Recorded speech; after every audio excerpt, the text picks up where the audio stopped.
Okay. Good morning, everyone. Welcome. A very warm welcome to all of you who are joining this Heartfulness Wellness webinar. And today our topic is self-compassion. My name is Chetan, and I am working as a PhD researcher in Technical University Braunschweig. Professionally, I am doing research on the ATS system, and we are trying to find out how we can make it more sustainable. Talking about sustainability, I think it's about time that we also need some sustainability inside of us, and that's why this topic is today's topic is self-compassion in times of pandemic. And to introduce this topic to us is Miss Helle Laursen. And Miss Helle Laursen has been working in the field of self-compassion for quite some time, since 2014. And she is actually a certified teacher in mindfulness self-compassion interventions. Now, mindfulness self-compassion system is actually quite an interesting thing. It's a program which prevents burnout and depression and stress-related issues. And it's actually scientifically proven, this thing, that it will reduce these stress-related issues that we might have and we might encounter. And on top of that, Ms. Helle Laursen is also an owner of her own company, which is called Nordic Compassion. And with her company, she has programs in giving the sessions to people, the caregivers. So to say, she's been giving care to the caregivers, like people who work in the hospitals and like nurses and other staffs. But she has also been providing her training sessions and programs to institutions and universities alike. And one more thing that I would like to mention about Ms. Helle Laursen is that she has been working with the municipality in Nordic region in Denmark. And she has been giving sessions and programs to the leaders of certain institutions like old age homes, childcare, and also social related issues, which the leaders that take care of social related issues. And these people might have had to have a lot of difficult decisions to make. So she has been offering her services in the society in that context. So without further ado, I welcome to you so much, Ms. Helle Laursen. And how are you today? I'm fine, thank you, Chetan, and thank you for doing this webinar. Wow. So first of all, since all of our viewers might be having some questions, in the sense that what is self-compassion? Yes, well, let's start with what is compassion. Okay, yeah. Because actually they are defined the same way, compassion and self-compassion. Mm-hmm. So compassion is something that we all know, we all do, and one everyday image that I am sure that you could find yourself in that will show what it actually is would be like walking down the street and you'll meet someone you know, or who you care about, a good neighbor, a good colleague, a friend maybe, and you can see that this person is kind of not up to their best today. And so what will automatically happen in you would be that you would be a little bit more alert. Hey, what's up?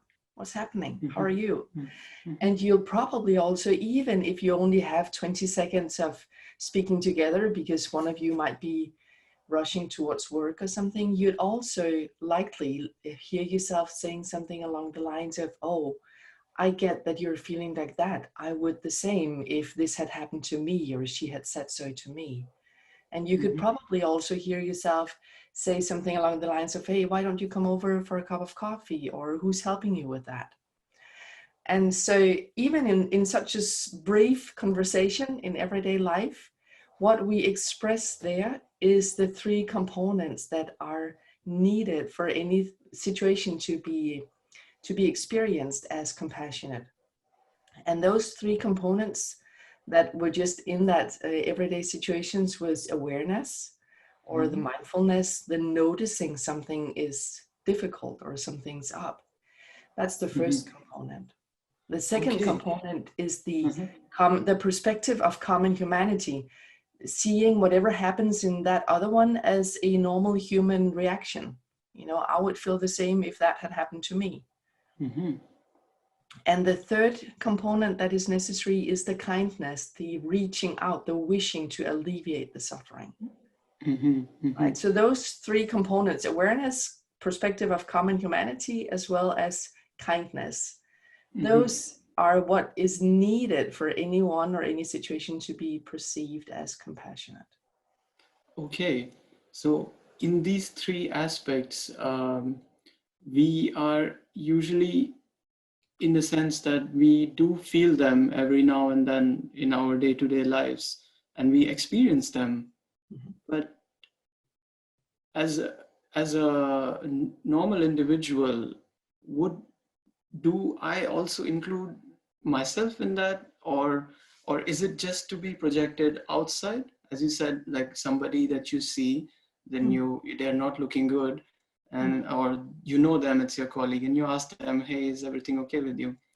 But what about the days when I am not feeling okay and I'm that person?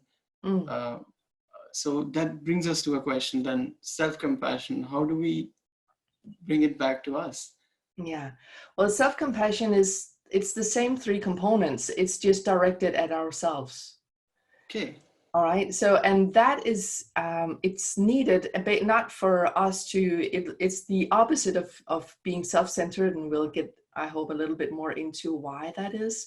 But those days where, as you said, you know, one day I might be off or I might having a bad day. In those circumstances, it's difficult for us to reach out to that other one. And we are not so aware of the other one's miseries or difficulties in that situations, because we all, you know, we become absorbed in our own difficulty inside. And so when we expand the circle of those that we meet with compassion to be not just others, but also ourselves, then we can easily calm down ourselves and we can easier get our grounding back, be self-centered, and then we can be there for everyone else. Okay. So the you know, the kind of the boundaries or the limit to which I can be empathic and compassionate to someone else, those limits are within me. So I need to be able to observe and notice what happens in here. Otherwise, I cannot reach out and be compassionate to that other one. So that is very interesting what you say, is because somebody would ask a question in this sense, is that you said that I need to be perfect or in the sense that well myself in order to provide compassion. Would that, and that necessarily does not mean being selfish? No. Okay. Yes. So that's a very clarifying point, that being well yourself first and then being compassionate to others is the first step. And then one thing that you mentioned is that being empathic.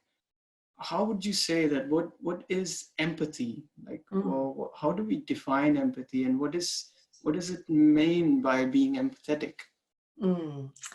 So actually, in our everyday word use of the words empathy and compassion, we don't always use them in the way that research has shown us now that what it actually is. So today we know a lot more in depth about the difference between empathy and compassion.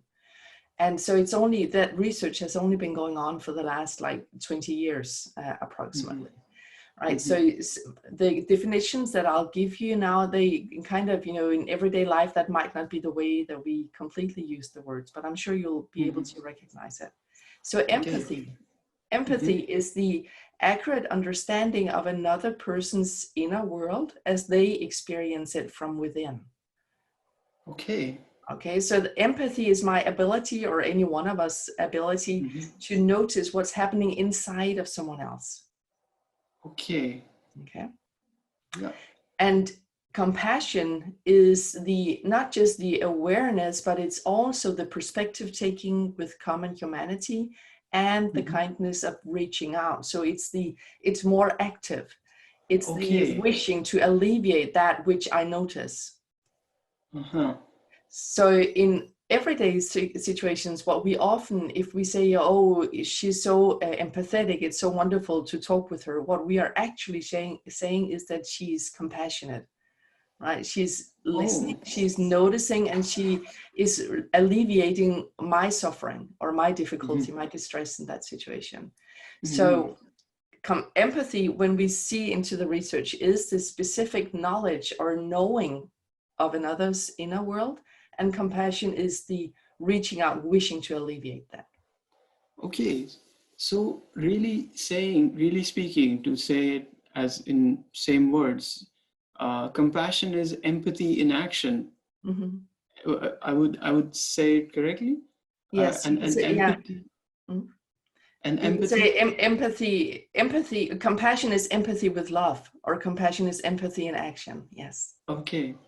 Wow. So that makes it quite clear distinction between compassion and empathy, because most of the times it is a bit confusing, or the words are used together in interchangeably many a times, and this clear definition today makes it, although it makes it compartmentalized, of course they are interdependent towards each other, and makes it very clear. But what would be required to be empathetic? What do you know? What could be the first step that would be needed for empathy? Would it be self-compassion in the first place?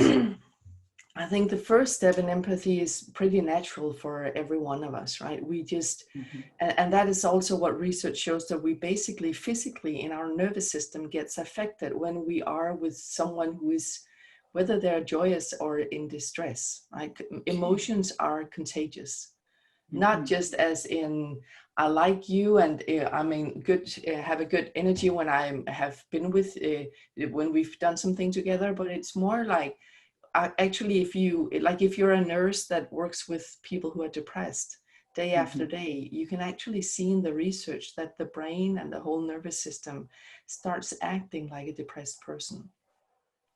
So it's not difficult for us to be empathetic in the first run, but it's difficult to sustain that over a longer time.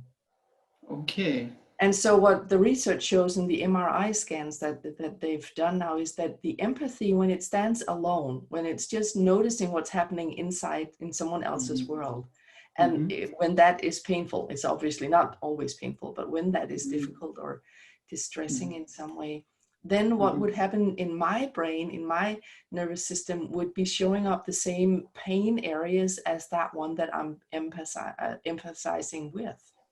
Okay. Right. So it's not difficult for me to do that immediately, but it's difficult to staying in that situation with someone who is sick, or with someone who's going through a difficult time, or with someone in distress or upset. All right. Well, that's a really good answer, and that makes it real clear, because it's backed, and the best part is that it's backed by research. And so the research has been shown with this thing, so that makes it clear. But another aspect that comes to my mind with empathy, self-compassion, and compassion is sympathy. I have also heard this word many times in my life, and we tell the other person, oh, he's very sympathetic, he has very sympathy. What does it mean to be sympathetic? Is there any difference? Yes, there is a difference. And again, this also might be a word that we can use with a different understanding in different cultures, right? So in the psychological research, what they term sympathy as being something that is not connected. I'm being sympathetic with you and say, oh gosh, that's difficult for you, eh? And then I'm walking the other way, right? So sympathy is more like, I can sense and see that you're in difficulty, but I don't necessarily find myself being truly empathetic. I don't necessarily find myself reaching out and helping you, right? Okay. So sympathy is a little bit of a more distant version than empathy, right? So you could say that it goes like, if we have it like a spectrum, I could be sympathetic. Once I get to talk a little bit with the you in distress, I can start to be empathic. And if I stay there, if I have some, you know, if it's a family member and I need to be able to stay in that relationship for a longer time, then I need to tap into the compassionate part. Because what the brain scan says, that if I'm compassionate with someone who's in distress, then it's the areas of my brain that lights up that are shows of love and connectedness. Okay. So that doesn't burn Yes. out in the long run. So that is what is needed for us to be able to be empathic in a longer term. Okay. So basically, we understand that sympathy is something which comes to us with very distance. We do feel that somebody is going through something, and empathy would be really a bit closer to it, and compassion would be the next step, actually trying to have an act of kindness, or to do something about it. Yes. Yeah. You could also say that sympathy is the understanding. I'm in my head understanding what someone's going through. Empathy Okay. is I'm in my body noticing what's happening or parts of what's happening. And Okay. compassion is the being human. I'm reaching out and trying to see what I can do or what someone else could do to alleviate. Wow, that makes it really clear. Honestly, I knew that these things exist, but now I feel much more clear in the sense that, okay, this is how the whole structure Mm. follows through, and that's great. So moving on, that you said that there were different methods with which we can be sympathetic or empathetic or have the compassion to do something. And Mm. uh, are there any exercises about it? I mean, how do we differentiate between having compassion for somebody else and having compassion for myself, to make sure that I am first in a good state? Mm. So is there a difference, or is there a way to find out that difference? Well, it's the same three components that are needed, right? Mm-hmm, The three components of compassion, with the awareness and the mm-hmm, perspective of common humanity and the mm-hmm, kindness. So basically, it's a matter of just putting them into action, right? So do that with mm-hmm, anyone you meet that are in distress or that mm-hmm, are having a bad day or whatever, going through something that is difficult. And whenever you start in that process, most of us will start like, oh gosh, I'm too tired to speak with her today. Or I yeah. just cannot do this anymore. Or gosh, I'd rather do this work over there because then I don't have to meet him over there. Mm-hmm, When we start pulling ourselves out of those situations where someone is needing us, then it's mm-hmm. time for us to look in and bring ourselves compassion. Okay. So speaking of going in, there was some practice that you wanted to actually share with the viewers, and uh, would you like to elaborate what this practice is, and how Mhm. do we go about it Yes. in this? So actually, I have like two reflection exercises that I would like to share with you. Okay. And the first one is kind of bringing awareness to how do I automatically respond, because Uh-huh. empathy and compassion is something that is deeply embedded in all of us, so we automatically do it, right? So Okay. recognizing that and recognizing where it's more easy and more difficult for me, that's the first reflection exercise. And then we can add Hmm. on the next one that will be more specifically how to use these three components. Okay.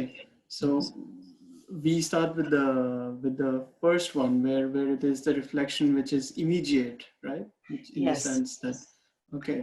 So the first one is a reflection exercise, and I'm happy that you've agreed that we can do it together. And then I hope everyone who's watching this will do it for themselves as we go along, right? Okay. Wow, that I'm very excited to do this practice. And is it something that would you like to tell that how much time would it take, or it's just whenever a person is in Mm. which part of the day a person can do this exercise before we do it? Well, this first one is bringing awareness to my automatic response in any given Hmm. situation, right? So the Hmm. exercise, the reflection that we'll be doing now is just 5 minutes. And then you can take that into everyday life, just bringing awareness. What do I automatically do? What is habitual ways of reacting towards one or another? So it's a way of bringing awareness, right? So that's kind of more in the back of our mind as we go along in every day. But this is the important foundation for us, having the awareness. Okay, so listening to that, it just takes 5 minutes. I think I'm ready to experience it. And I think our viewers would also be happy to go along this exercise once. Yes. So would you like to take the lead and let us go through it? Yes. Okay. So it's a pen and paper exercise. So if you have pen and paper, that would be better. You don't need it, obviously, and but just easier as we go along. And it's basically just 2 reflection questions. So it's quite simple. So the first question I'd like you to reflect upon is, consider a time where a friend or someone that you're close to came to you because they had experienced a misfortune or failed at something that was important, or they were in distress for some reason. Okay. So some specific time where someone else came to you just being a little upset, right? How do you typically respond? Right? So take a moment, take a minute to reflect on how do you respond? What do you say? Okay. What is the tone of your voice? And you can note down some of these things as they pop up. So what do you say? What is your immediate response to that other one? What's the tone of your voice? What's your intention in that situation? And what, if you do any nonverbal gestures or signals, what might they be? So consider that for a while and jot down on your paper what comes up for you.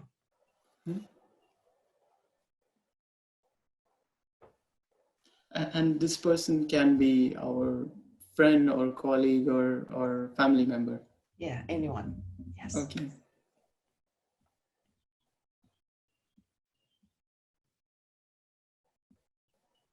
And so I'm not asking you for any kind of finding right or wrong ways of doing this. I'm just kind of just bring your own awareness to that situation. And I'm not gonna ask you to share your specific responses either. So just take time to reflect on your immediate reaction in these situations. Yes, I think I have 3 points that I would do if somebody from my family or my friend or my colleague would come up and say, okay, this is what I'm facing. Hey, Chetan, can we talk about it? Then these are the 3 things that I would do with them. Okay. And so also note down what is your intention, and how do you feel that in your body, your intention in that situation? Okay. Connect with that.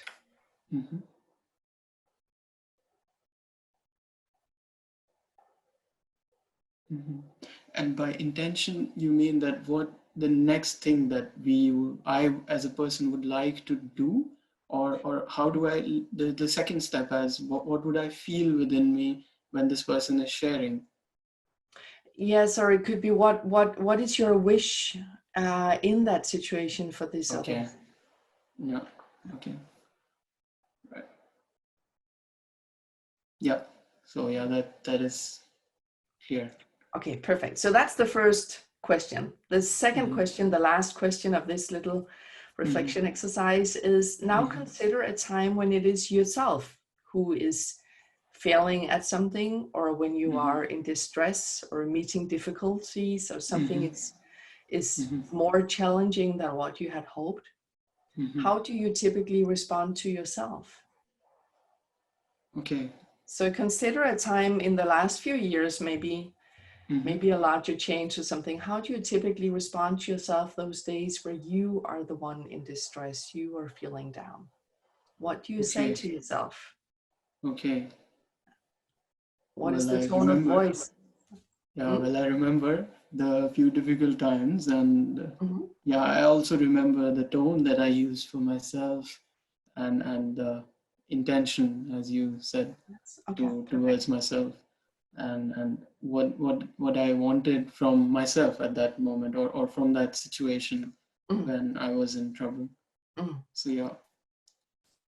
So jot down a few notes for that, just for your own remembrance.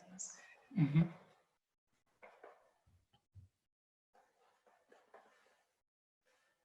Yeah.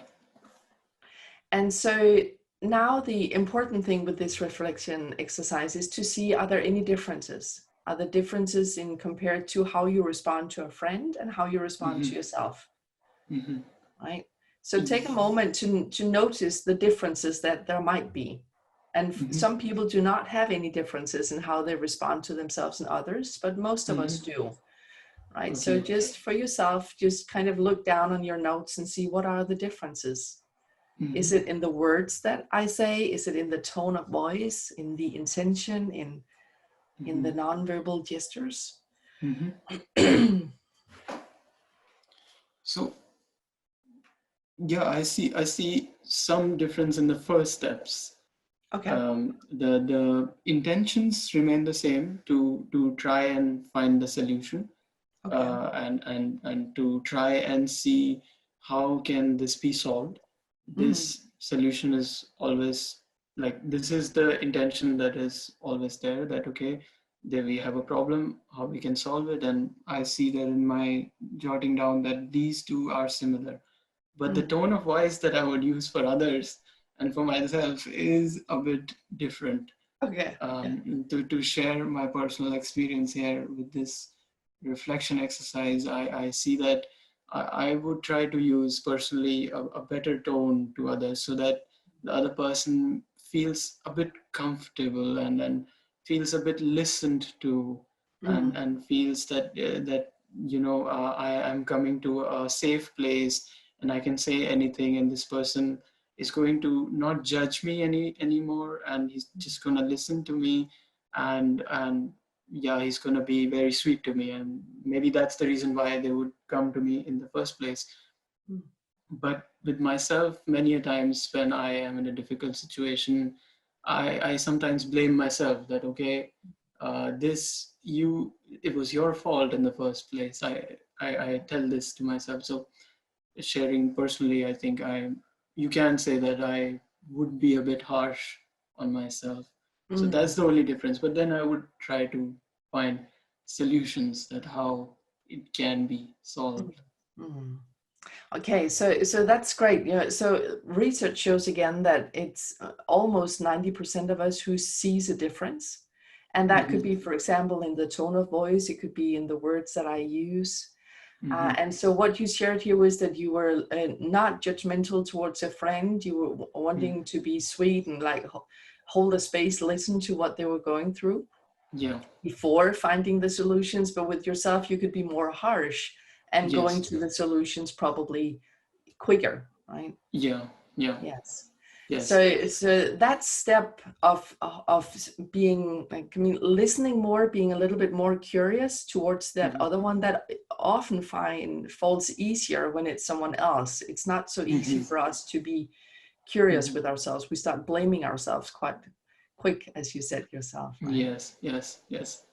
So when we've noticed something distressing inside, we often go to blame. We often go to judgment. We often go to, this is difficult. It shouldn't be like that. Something's wrong. Or I should have seen that coming. I should have been able to do something wrong, right? Yeah, these are the exact questions that I ask myself when something goes wrong and it's a problem. And yeah, I look within myself. Okay, well, I should have known this before. I should have perceived it before. Exactly. And so we don't do that with friends. We don't go, oh, you should have noticed that coming up. Why didn't you handle that differently from the start? Never. You're stupid. You shouldn't do that thing. We're not harsh on friends or colleagues or family members the same way that we tend to be on ourselves. Yeah. And so the importance in this is that we could define self-compassion as in treating ourselves the same way we would treat a good friend or a family member. Okay. So that would mean training compassion would be also being a little curious on myself instead of just blaming and judging. So rather moving toward an acceptance of what's actually happening in here. Right. So as a s- as a s- feeling myself to be responsible at the same time, but not getting too harsh on myself also is is is a maybe a first step for people, those who are like me, who find themselves at fault. So in the sense that we should feel responsible, but we should also have a sense of compassion, or as you say, a sense of lightness towards ourselves, reflected to ourselves. Mm. Well, because what happens is if I don't notice how I keep blaming myself or judging myself, or, this something's wrong, I'm always getting into these situations, something's wrong with me. Why can I do it? Everyone else seems to be able to handle their life. What happens in the long run is that we basically become more self-centered. We become more self-pitiful because that distress is still within me. So the intensity of those difficult emotions, that when they rise up and they fill up all of my being, I just cannot be empathetic or compassionate to anyone else, right? Because I'm already filled up with difficulty stuff that I wish wasn't there. But it doesn't go away because we wish it wasn't there. It goes away when we can be curious and aware and expand ourselves. So we are just humans as well. All right, so that's very interesting that you say that if we consider the aspect of self-blaming a lot, then we tend to become filled up with our own problems in our own self.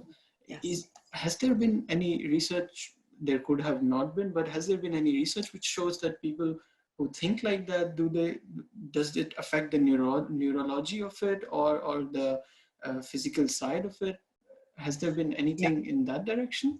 Yes, there's been a lot of research. So the research we're talking about now is the research on when we become better at being self-compassionate, right? And that research shows that we lessen stress, depression, anxiety, emotional avoidance.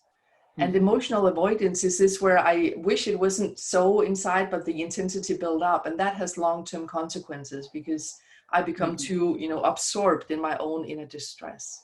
So it Okay. lessens those difficult states. At the same time, it promotes, self-compassion is a powerful link to well-being, both physically as well as mentally. So I become Okay. better at being resilient when meeting difficult situations. It's easier for us to find satisfaction and optimism in our lives. It's easier for us to build better relationships when we are self-compassionate. We become better at listening to others. We become better at being empathetic to others. We become better at supporting others. So it becomes easier for me to motivate myself in the long term as well. And I become less afraid of failure because it's a training in seeing that what I go through is just human. It's not because something's wrong with me. So I don't need the avoidance and I don't need the drama queen. Everything is worse for me. You just don't know how difficult it is for me. That's when it becomes pitiful. Me is all that exists. So it helps us get away from this habitual, egoistic, self-centeredness and those Right. habitual reactions. That's what Right. research shows. Right now, I understand that you say that this helps us becoming emotionally resilient in the long run, and that's a beautiful thing. That I think that would help us become more courageous to face life as it comes. But now, since talking of the current time, there may be many people around the world in pandemic. That is, we are in a lockdown, and many people might have lost their jobs. So the sense of failure might have come to them, and or they might be living with their families, and they might have been coming up with issues with each other, or they themselves might be suffering. So uh, how does self-compassion work in this pandemic times, when there might be a fear, an insecurity, a sense of uncertainty, because the business owners don't know how it's going to be in future. And being from economics background, I would like to I know that there's going to be an uncertainty how the business is going to go in future, and the economy will take back to future, especially the airlines industry, which I work in. We never know it's going to be the same. So how does self-compassion in this time work, and what should one be doing in this time to do that? Yeah, so this whole pandemic and this whole situation with COVID-19 is extremely difficult, right? And as you said, some people are losing their jobs or maybe even their companies, or being together in confined spaces with family members too close over too long a time, right? So we're facing a lot of uncertainty. We don't know where this will go, or when things will become more normal and how it might change us. And we are also facing the whole distress of this not knowing anything, which is very difficult for any human being. You know, we prefer that we know where we are going, we know how things are, then we can navigate. And this is just a completely new and uncertain situation, which is difficult for everyone. Yes, right. Yeah, so for any one of us, you know, if we have a history of anxiety or depression or stress, those are likely to pop up again, because this is a very uncertain time. So whatever vulnerabilities we have, they will come up, they'll come knocking at the door. You know, our body will remember, this is difficult, I don't know what to do, right? And we'll kind of perpetuate in that. Okay. So what to do? Yes. Well, I wish I had a quick answer and an easy answer, but I believe that what we need to do is to again and again reconnect with ourselves, right? So when I experience something difficult and those emotions build up inside, then the intensity of my inner emotional life is sometimes too difficult to bear. Sometimes I get angry with my family members, or just out of distress, or the anxiety attacks come and gets me again, or rumination, thought patterns overwhelm me. Right. So when this emotional intensity goes too much up, then we tend to not listen to others, and we become, difficult to be around. It's difficult to be inside, and it's difficult to be next to me. Okay.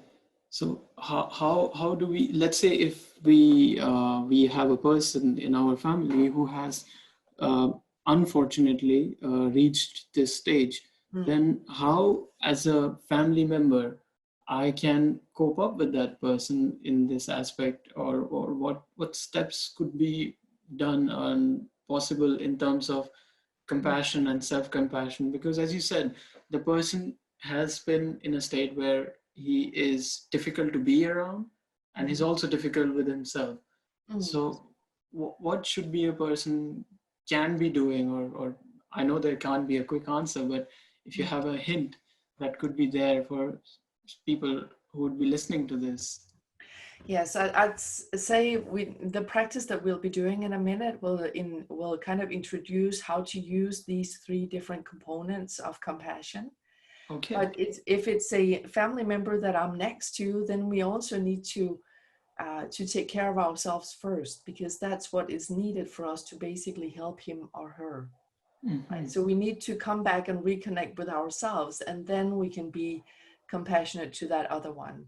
So compassion would always say reconnect with yourself, and then you are in a calmer state of being. Then your presence in itself will calm down that other one to a certain extent. Okay. But if we have this emotional intensity building up inside, then we cannot support anyone, right? And so doing our own work first reconnecting with ourselves, doing, for example, this self-compassion break that we'll be doing in a minute, that can help soothe and calm down our nervous system, our physical way of responding. And then from that point of view, we can talk with that one next to us who is in distress as well.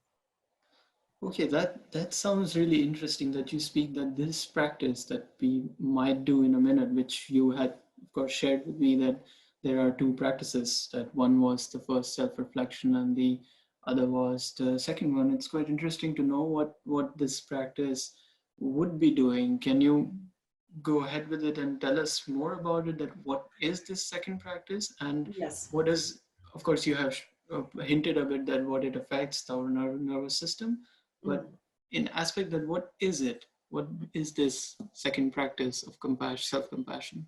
Okay, so it's called self-compassion break, and that Okay. means we can use it as a small break in any circumstance in our lives. So you don't need like a 10 minutes sit down in a quiet area. Maybe you don't have that because you have kids or family members all over now in the lockdown, right? Yes. So, but once you've heard it a few times, you kind of get to know it, and then the intention of it is that you can use it in any given situation to calm down yourself. And so there's a lot to say about the physical soothing of self-compassion, and we don't have time to go into that, but this is part of Okay. what it does. So Okay. just to say that what we'll be doing, I'll be offering different ways of connecting with those three components that I mentioned that are needed for us to experience something as compassionate. So it's a way of using those three components, the awareness, the perspective of common humanity, as well as the kindness. It's a way of using those towards ourselves so that we can calm down this emotional distress. Wow, I would be interesting to know that how we do that. Is it can be done any time of the day, and Yes. you said, okay, then Because I think without further ado, I would request all our listeners to, if they are interested, then let us go through this self-compassion break, and let's try and find out that how it helps us. So I would request you, Ms. Helle, that if you can. yes, please. So just take a moment to kind of let go of all the talking we've been doing, because it's not necessary to remember any of this. So maybe just taking a few deep breaths and settling into your body, noticing how your body is seated, maybe on the chair, the feet on the floor, maybe allowing yourself to feel supported and to make sure that you're comfortable physically. You can lay down during this practice if you're listening to us now. You can do in any whatever way that suits your body physically.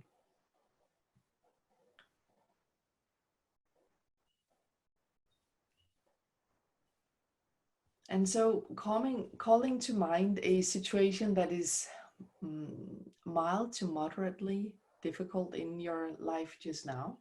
Could be due to this whole corona situation. And now if it's the first time that you do this practice, then maybe not the hugest, largest issue in your life if possible. So try to find something that is stressful enough for you to notice it in your body, but without being completely overwhelming for you, because then you won't be able to listen to what I'm suggesting you to do. Right. So decide at first on what situation in your life that you have just now, and we can do the self-compassion break, the three components out of that situation. Okay. Yes, I do have a situation in my mind which could be used for this practice, and I suppose some of our viewers would also have sort of narrowed down a very vague version of anything that could be done. Yes, perfect. So and you can feel it in your body, the distress, just tiny bit. Do you notice that in your body?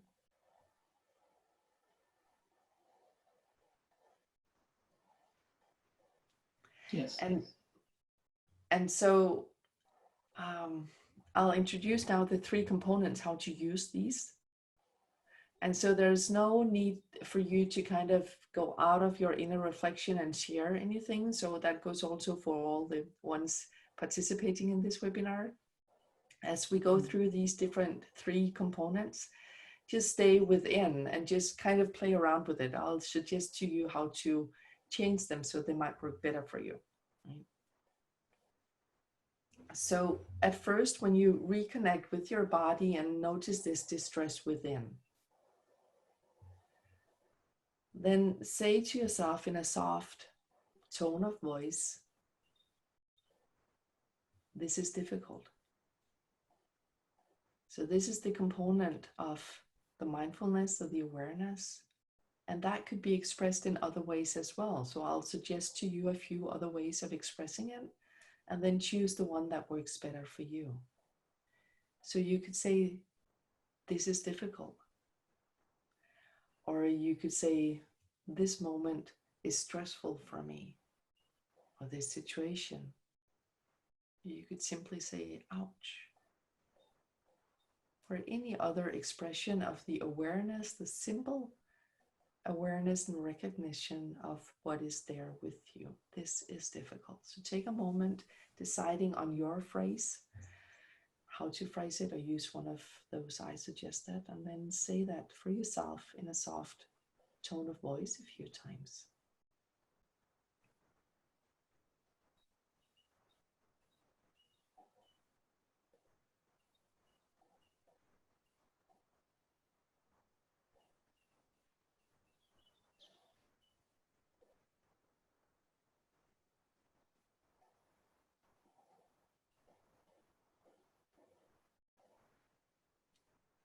So just repeating that this is stressful or this is difficult or whatever, repeating that a few times, letting it sink into your body.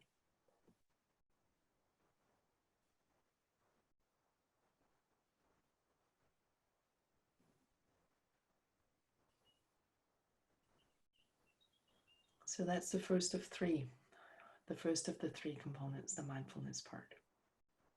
The second part could be suffering is part of living. This is the common humanity perspective, and it could also be expressed in other ways. Maybe like others in this situation would find that difficult as I do, or I'm not alone, or my reactions or emotions are normal in this difficult situation or in this experience. So again, taking some time, finding your own way of expressing this with a phrase that connects with the common humanity perspective in terms of your situation. Suffering is part of living, or others would react the same way as I do. And say that phrase that you decide on a few times for yourself.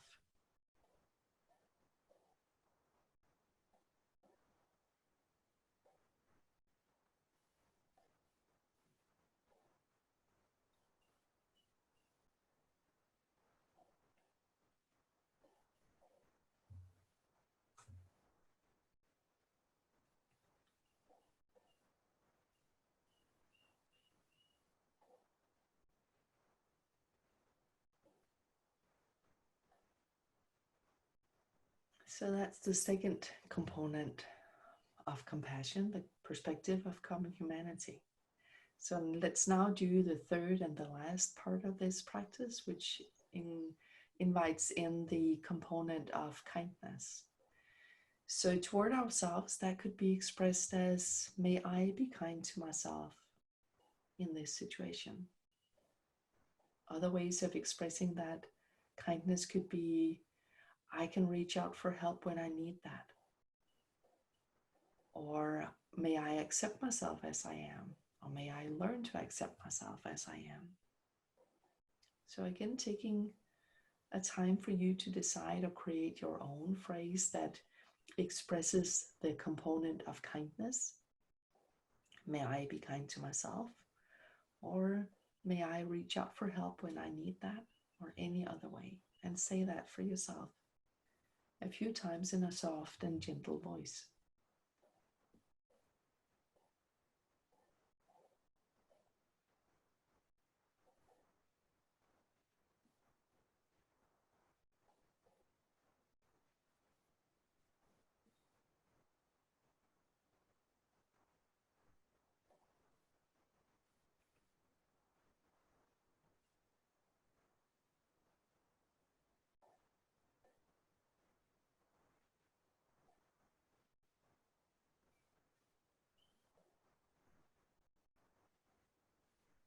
And so now in the final part of this practice, maybe just reminding yourself of your own phrases of the mindfulness part, the awareness, this is difficult, of the common humanity part, others would react the same way as I do.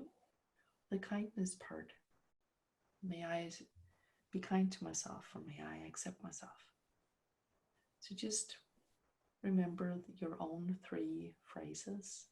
And if only one of them kind of falls easy for you, then just stay with that one for a while. No need to struggle if one part of it feels difficult for you to connect with just now. So take another minute and just stay with either 1 or 2 or all 3 of these components, these phrases, just gently repeating them for yourself.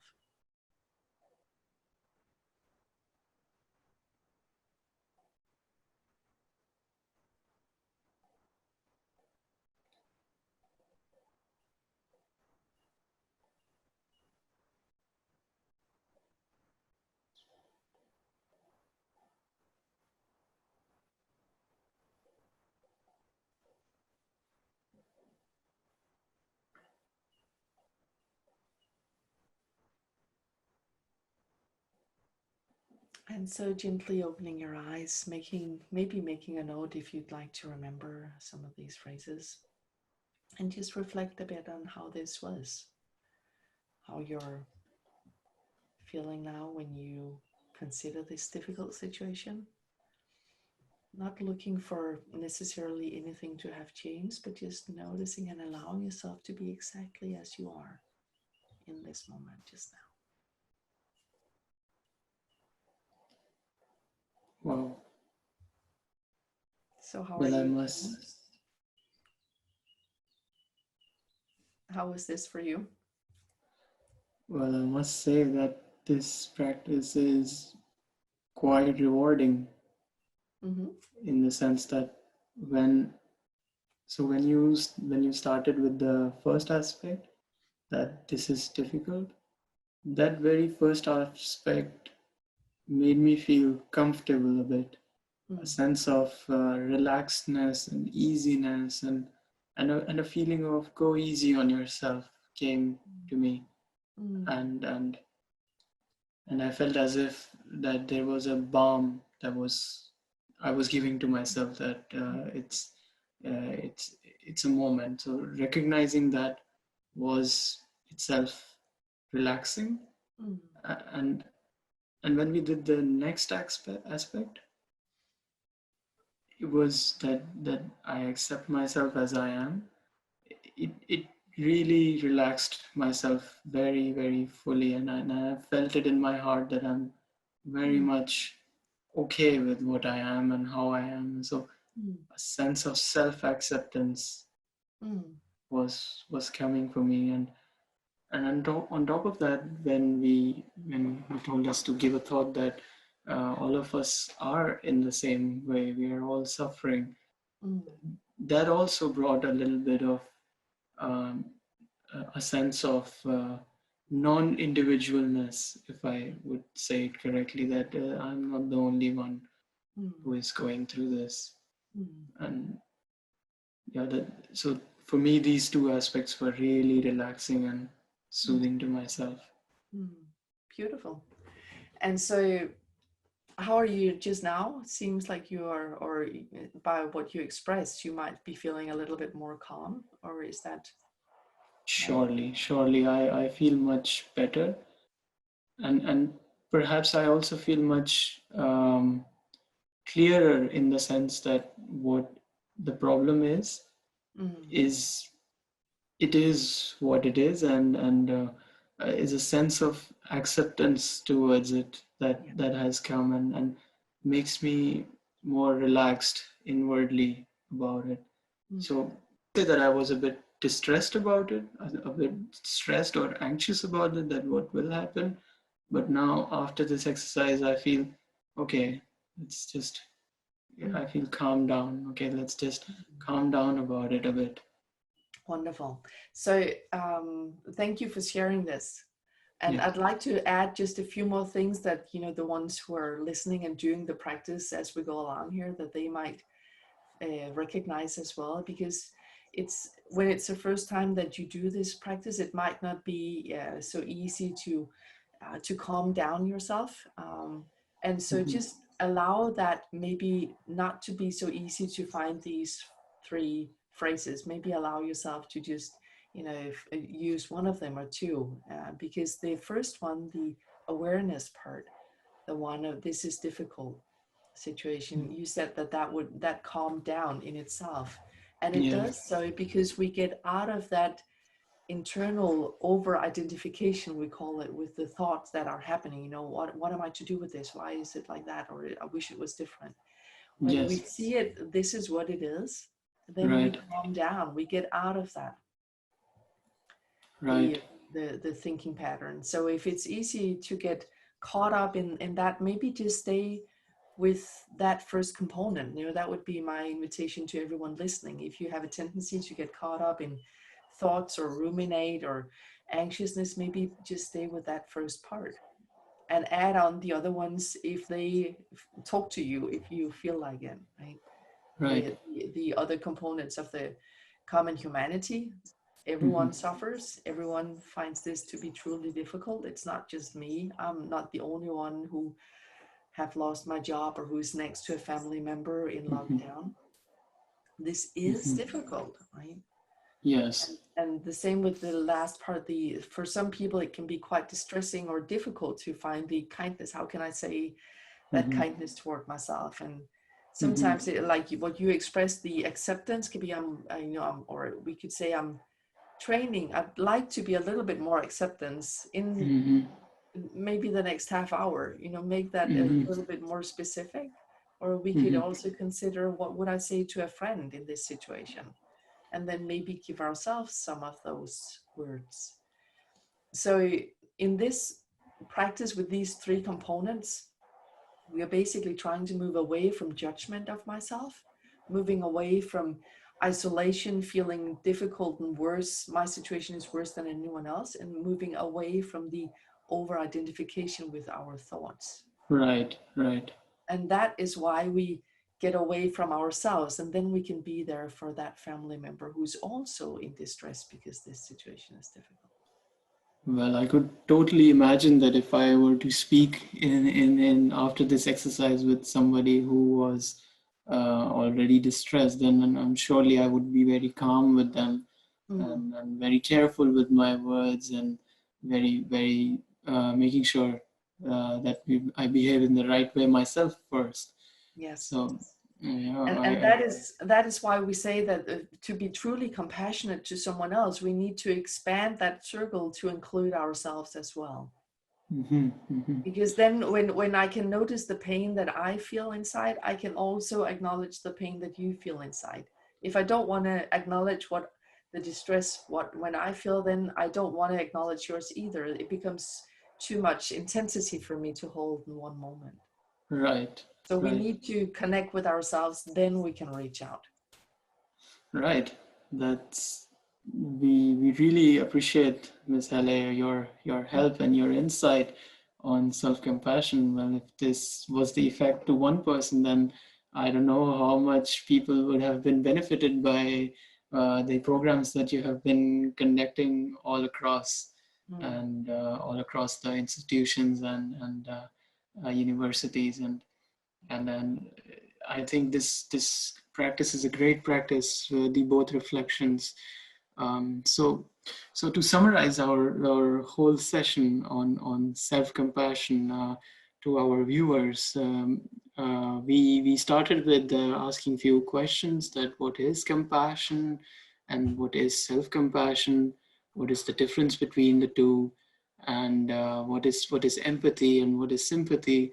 And we found that we are having a chain, that sympathy starts with distance, and then empathy, and then compassion is kindness in action. Then we did a little practice of finding out the difference between compassion within ourselves and then compassion for others, how we treat others and ourselves.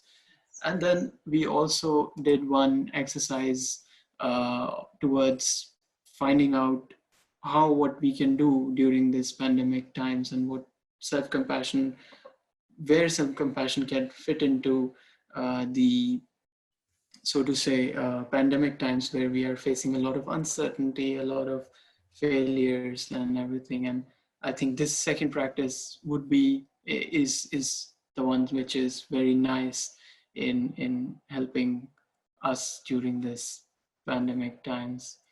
Um, I really thank all of the listeners and Ms. Helle Laursen once again for sharing with us her insights on self-compassion and sharing with us the techniques that is can help us grow as individuals and then as societies. And we truly hope that you enjoyed this session and were able to get some positive inputs out of it. We really thank you for your patience and for listening to us. Thank you. Thank you, Chetan.